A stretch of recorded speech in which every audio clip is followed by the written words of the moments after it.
Welcome to The Explainer. Today, we're diving into a really unique philosophical text that lays out 100 concepts for what it calls a new era. And let me tell you, this guide pulls no punches.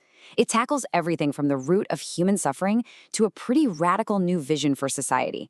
It's a bold blueprint, so let's get right into it. Right off the bat, the text hones in on what it sees as the fundamental problem of our time.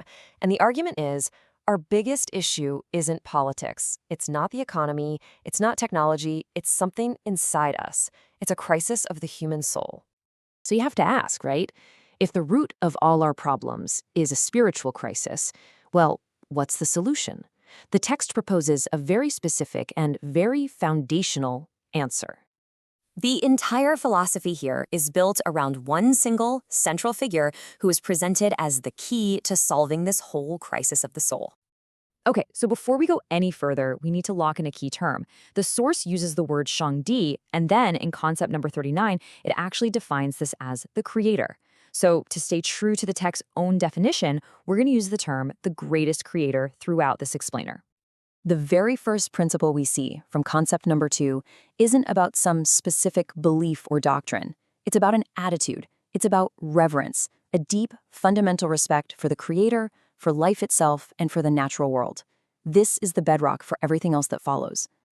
All right, the second key principle from concept 34 really kicks things up a notch. The greatest creator isn't just some distant figure to be respected, no.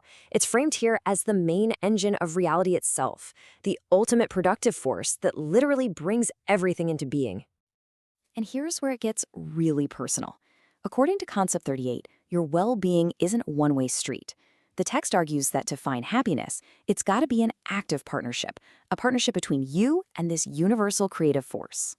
So let's see how this big philosophy actually translates into a practical guide for you and me for navigating the journey of life.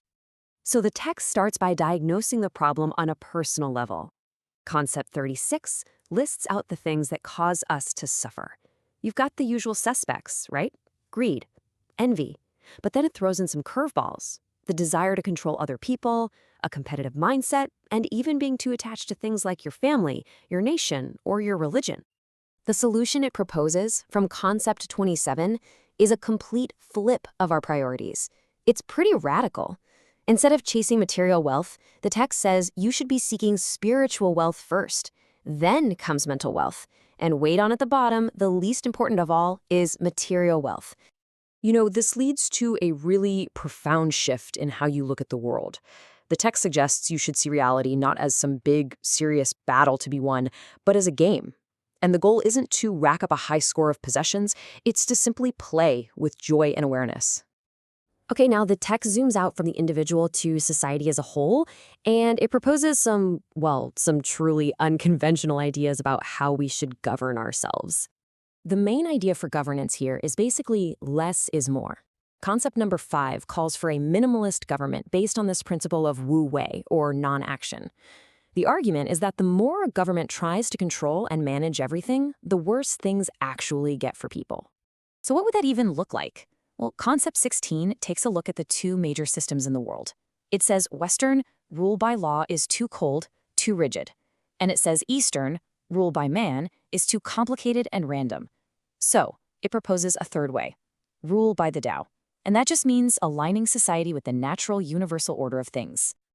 And the vision here is, well, it's huge. It's explicitly globalist. Drawing from concepts 8 and 9, it calls for a world with no borders, where people can move freely. And it even suggests a single global government should be set up to coordinate affairs for the whole planet. And here we are. This is probably one of the most provocative statements in the entire text, from concept number 10. Now, this is a direct quote from the source, and it's obviously a sharp critique of a value that many people hold dear.